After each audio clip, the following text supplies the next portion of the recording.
The battle for LA is officially on. You are watching Lakers Report by Chat Sports, all things Lakers.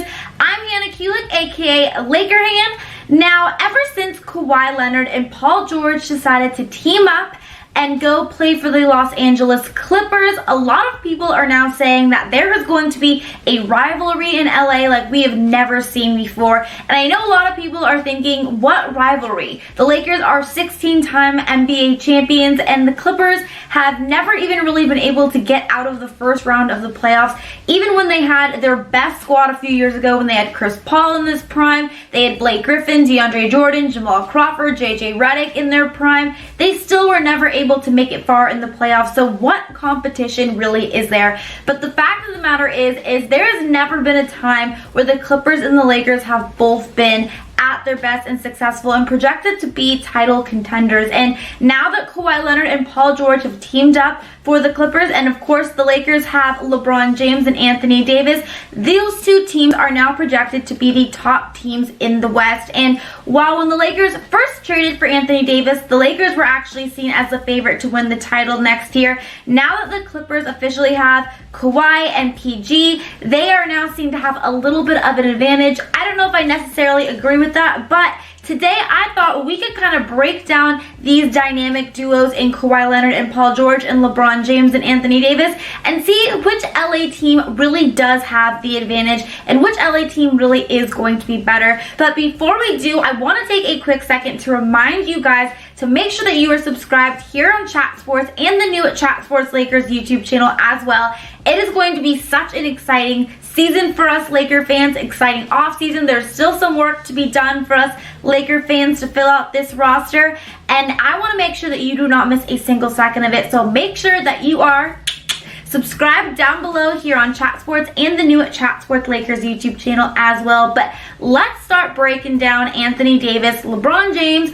and Kawhi Leonard and Paul George. Let's kind of focus a little bit more first on LeBron James and Kawhi Leonard, because those are two of kind of more the leaders when you look at these dynamic duos. Now, one of the biggest advantages that a lot of people are saying that the Clippers have over the Lakers is the fact that they have Kawhi and Paul George in their prime. They're only 28 and 29 years old respectively, and as we all know, LeBron James is going to be 35 in December, so a lot of people are questioning whether or not he is still going to be able to play at a high level now that he is getting older. They are also saying now that he is getting older, is he going to continue to struggle with injuries? Because for the first time in his career this past season for the Lakers, we did see LeBron be succumb to some injuries and miss a big amount of the season, which unfortunately did play a pretty big factor in our season, obviously. But that doesn't really make a lot of sense in my opinion, because if you were saying that a player is more likely to be injured purely because of their age, then why was the Lakers' young core so injured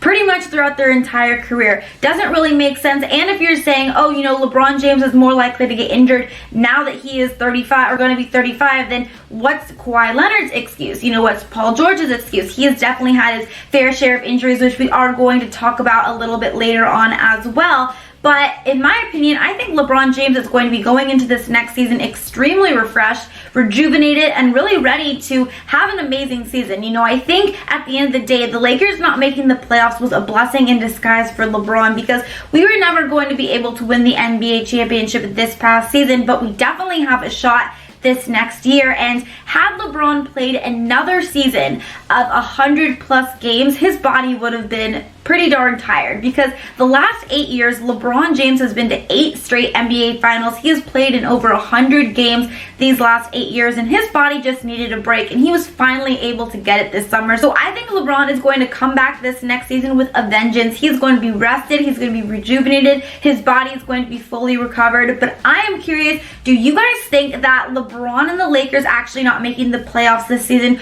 was a blessing in disguise, because it gave LBJ more time to rest and recover and prepare for this upcoming season? If you do, type Y down below. If not, type N down below. Now let's also take a look at Kawhi Leonard and LeBron James' stats and really compare those two guys. Again, we are comparing LeBron James and Kawhi Leonard because those are two of the guys who are seen more so as the leaders right now, the two top guys on each team. Now looking at these two players' stats, LeBron James still had the advantage. He had a stellar stellar year last season stat-wise. He averaged 27.4 points, 8 rebounds, 8 assists, practically a triple-double, you guys. And especially, that's really impressive, especially when you look at the supporting cast that he had around him. Obviously, last season for the Lakers, every player was really struck with a lot of injuries. You know, there was a lot of, rotations going in and out. There was no real consistency in the rotations in the lineup. So the fact that LeBron James was still able to average such high stats is truly unbelievable. Now, comparing that to Kawhi Leonard, who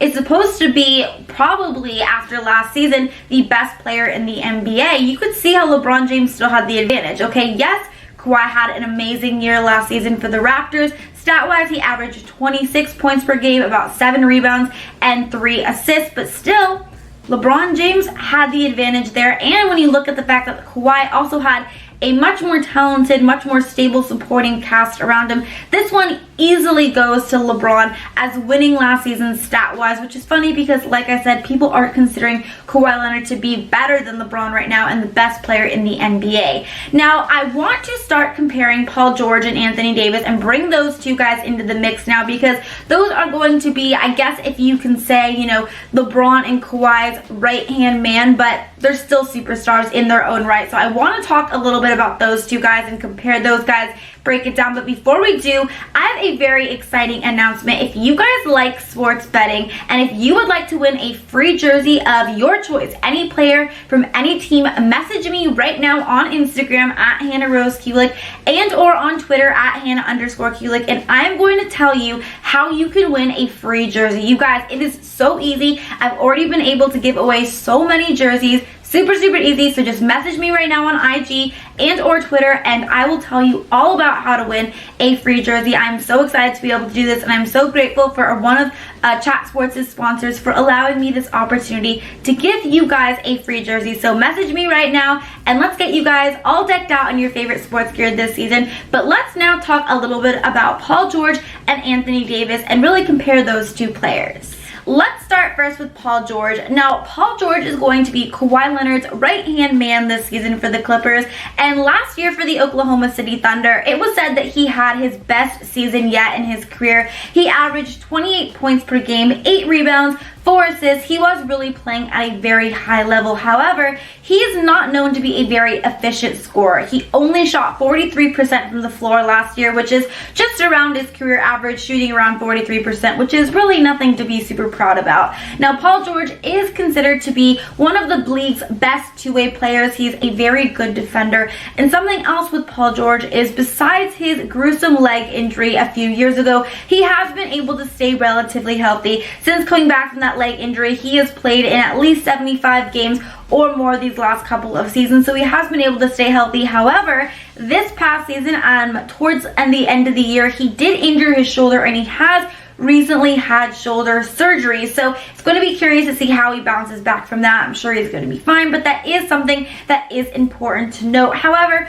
even though Paul George is considered to be a very good player, a very good two-way player, he does still definitely have some holes in his game, and he is not, a top 5 NBA player. Top 10, yes, but there are still players that are better than him, like Anthony Davis. Let's talk about Anthony Davis's career so far, especially last season, and really compare that to Paul George, because I truly believe that Anthony Davis is much better than Paul George, and Anthony Davis has the potential that if he stays healthy to be the best player in the league. He is only 26. He's just entering his prime. He hasn't even really hit his prime yet, which is scary because Anthony Davis has completely taken the NBA world by storm, and he is such a dominant player. The Lakers have truly seen nothing like him. He is such a special player. Now, while Paul George is considered to be one of the league's best wing defenders, Anthony Davis is considered to be one of the league's best overall defenders. He has more advantage when it comes to size. He's a better rim protector. He's a better shot blocker. He's one of the best shot blockers in the entire league. He has averaged 28 points for, throughout pretty much his entire career, except for last season. He only averaged 26 and 12, which was still pretty darn impressive, but he averaged a little bit less because he had a little bit of turmoil. There was a little bit of drama with the Pelicans and the New Orleans organization after he requested a trade right before the trade deadline. They actually benched him for most of the second half. So the fact that he was still able to average 26 and 12 just goes to show that he would have had a monster season had he been able to finish out the entire season and really play the entire season like he normally would have. Like I said, AD is also one of the league's best shot blockers. On his career, he has averaged 2.5 blocks per game.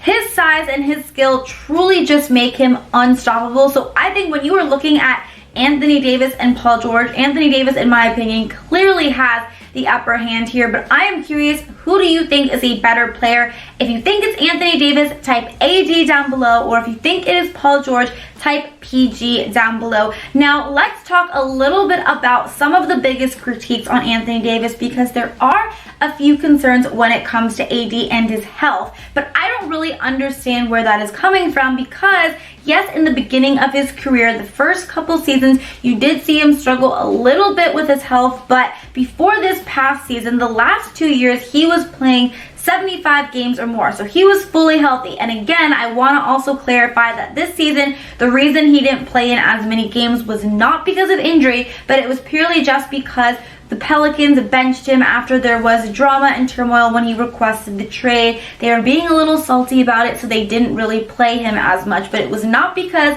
he was not healthy at all. Okay, now let's talk a little bit about playoff experience with these 4 players. But before we do, I want to take a quick second to remind you guys to make sure to give me a follow on Instagram and Twitter to keep up with all things Lakers this summer and just to get in shape. I love to post workout videos and fitness tips on my Instagram, so make sure you are following me on IG at Hannah Rose Kulik and on Twitter at Hannah_Kulik. Okay, now let's compare playoff experience with these players. Obviously, we don't really need to go into extreme detail with Kawhi Leonard and LeBron James. We know that those two guys excel in the playoffs. Before this season, LeBron had been to 8 straight NBA Finals. That's never been done before. He's the only player to do it. He is a 3-time NBA champion, multiple finals MVP, and we have Kawhi Leonard, who is just coming off, NBA Finals champion, MVP of the finals. He also won a title back a couple years ago with San Antonio, where he was also MVP of that final. So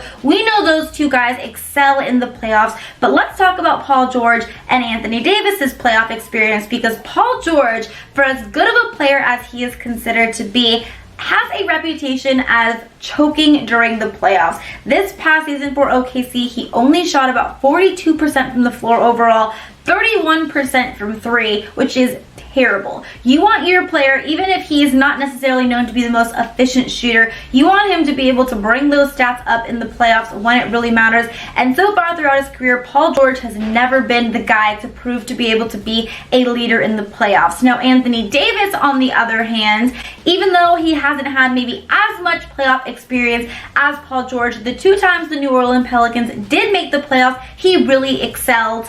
He shot at least 52% from the floor. He averaged at least 30 points per game while also grabbing double-digit rebounds. So he proved that even at such a young age, he can still lead his team during the playoffs. So while PG, yes, may have a little bit more playoff experience, may have the upper hand in terms of playoff games played, Anthony Davis has the upper hand when it comes to leading your team in the playoffs, especially being more impressive because he was so young when he did it. So I think Anthony Davis easily outwins Paul George when it comes to who you would rather have on your team in the playoffs, and I think most people can agree with that, if you ask me. But another quick note, another quick thing to mention is the fact that there is a little bit of a mismatch when it comes to Kawhi Leonard and Paul George, because they both play the same position. They both typically like to play small forward. So one of these players for this season for the Clippers is going to have to play more of the shooting guard, which I'm sure is going to be fine, but it's definitely not an ideal situation. You'd want your stars to be able to play in the position that they feel most comfortable in, where we have LeBron James and Anthony Davis, who are a perfect fit. LeBron prefers to play the small forward. We know that he can play every position, but he does prefer to play small forward. And of course, we have Anthony Davis, who can play power forward or center. So there's not going to be any mismatch there. Both guys are going to be able to play in their preferred position and are going to be able to excel in doing so. But at the end of the day, you guys, These 4 players are top 10 players in the NBA, and it's going to be very exciting watching the Clippers and the Lakers battle it out for the best team in LA. I personally think that if you are looking at the whole picture here, the Lakers roster is more deep, especially now that they just signed Avery Bradley. We still have one more spot available. If the Lakers are somehow able to pick up Iguodala, oh my goodness, they are going to have the deepest team, in my opinion, just in the entire NBA. So I think when you are looking at the overall picture of both teams, the Lakers have the advantage. They're the better team, they're the deeper team,